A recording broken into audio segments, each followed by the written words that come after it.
Hey everyone, welcome back. Hope you're having a fantastic day so far. So the House just passed a bill that now moves on to the Senate with a very strong chance of passing that would do many things, but among those many things would be an increase for most Social Security beneficiaries of right around $500, with some receiving even more than that. So in today's video, I am going to be breaking down everything that you need to know. But before we go ahead and dive into it for today, if you would like to receive up to $200 in free stock or $200 in free cash, in a pinned comment below, I will be leaving a link to Robinhood. All you have to do is once you click on that link is just sign up for a free account and then simply link your bank account. You do not even have to make an opening deposit. At that point in time, Robinhood will be sending you one free stock worth all the way up to $200. And if you'd rather just have the cash, all you have to do is once you receive the free stock is just sell it for what it's worth and then transfer the cash value right back to your bank account. Okay, so very recently, the House just passed a bill that Trump labels his big, beautiful bill. It's humongous, and of course, we've had a lot of Republicans and lawmakers across the aisle even calling out against these huge bills that have numerous things in it. Of course, this is exactly what it is. It includes many, many things, and among them, of course, is going to be an increase for most Social Security beneficiaries of right around $500 on average, with some receiving well over $1,000. So in today's video, once again, we are going to be breaking down most things that are in this bill. But of course, one thing that's actually being left out of this bill, unfortunately, is no tax, eliminating taxation on Social Security benefits at the federal level. This is something that a lot of people wanted to see in this bill, but unfortunately, it would actually be illegal for this to be in the bill. It would be something because of the Byrd rule that they were actually not able to include this measure in the bill as well. So we're going to be diving into this article here right now by Barron's. They say that Trump's bill has no Social Security tax breaks. What else seniors should know? Now, of course, once again, because they don't have that elimination of taxation of Social Security benefits at the federal level, there is something that, once again, most Social Security beneficiaries are going to be receiving right around $500 extra because of this one factor. So once again, diving into this article here by Barron's, they say that the mega bill the House of Representatives passed on Thursday includes a bunch of provisions that will affect retirees' finances, with a notable absence: no tax breaks on Social Security.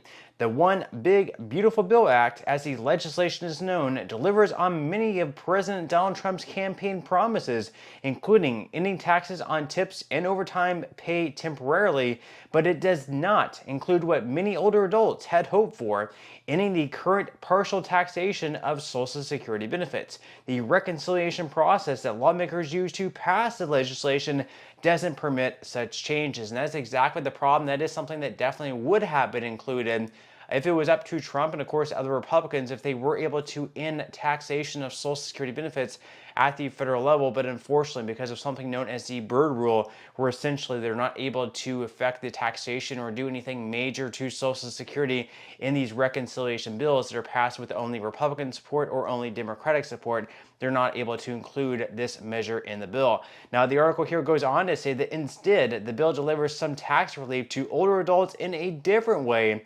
The whole package is not a done deal yet, and the legislation now moves to the Senate, where it faces likely changes on its path to passing the upper chamber and being signed into law by the president. So in the Senate, they do have some objections to the current bill. Nothing major there. They are going to make some minor changes.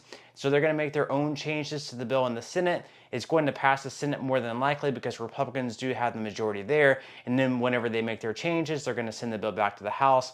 The House is once again going to pass the bill. Then it's going to go to Trump's desk to be signed into law. They expect this process to be done all before probably July 4th or something like that. I wouldn't expect it to go that much longer. Once again, Republicans only need Republican support. They have control of both chambers, and of course, they also have control of the White House.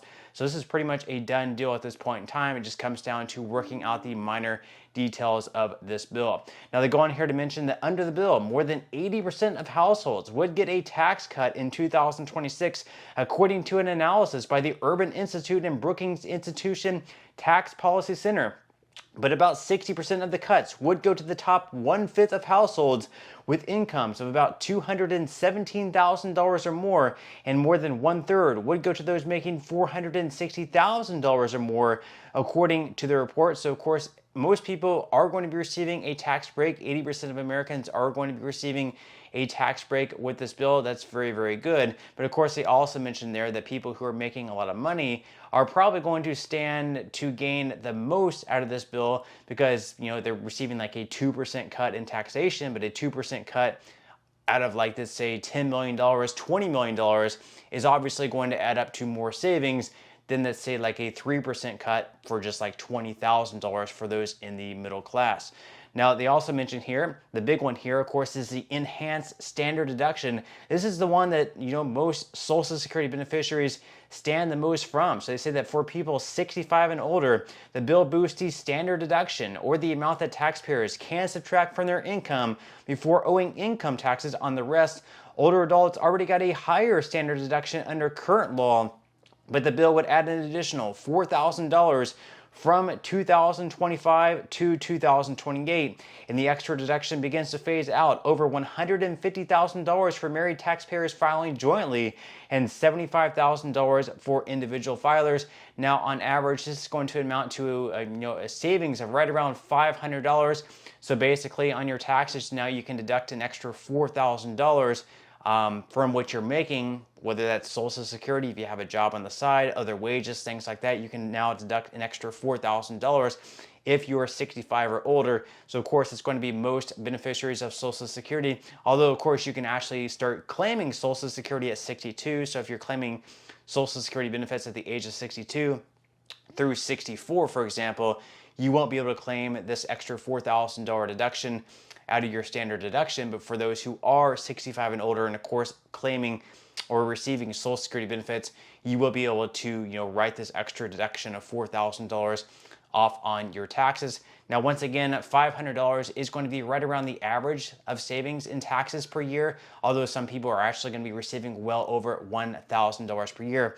Now, in addition to that, this benefit is less generous. They say that than eliminating taxes on Social Security would have been, says Alex Durante, senior economist at the Nonpartisan Tax Foundation, but it would benefit seniors who already pay no income taxes on their Social Security, since their incomes fall under the threshold, or $25,000 in combined income for a single person and $32,000 for a married couple filing jointly. Now, on top of that, there are some other changes in the bill as well. So first off, there are going to be $500 billion in Medicare cuts.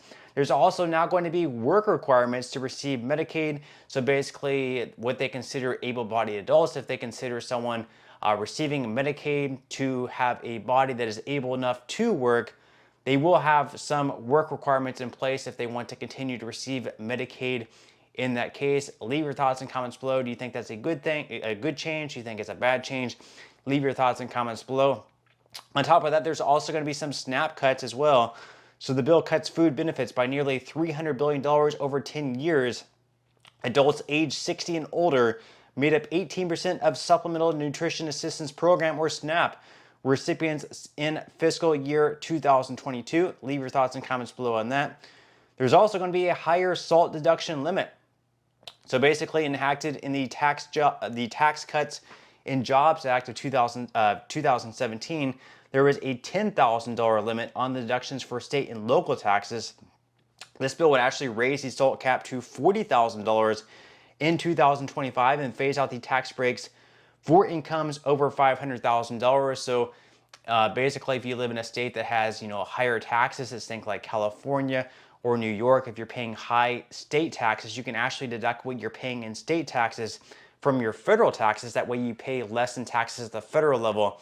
People in states that don't pay any taxes, for example, like Florida, say that's not fair because basically people in California and New York are paying less taxes to the federal government than those in Florida are. Leave your thoughts and comments below on that. There's also going to be a bigger child tax credit. So this year it is actually going to be boosted up to $2,500, up from $2,000 as a positive there.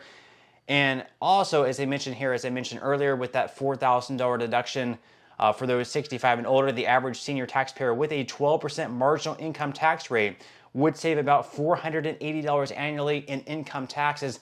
But once again, some people are going to be receiving well over $1,000 more in savings from this change. Of course, leave your thoughts and comments below about this bill. Is this a bill that you support? Is it a bill that you don't support? Leave your thoughts and comments below, but that's all we have for today's video, and I will see you in the next one.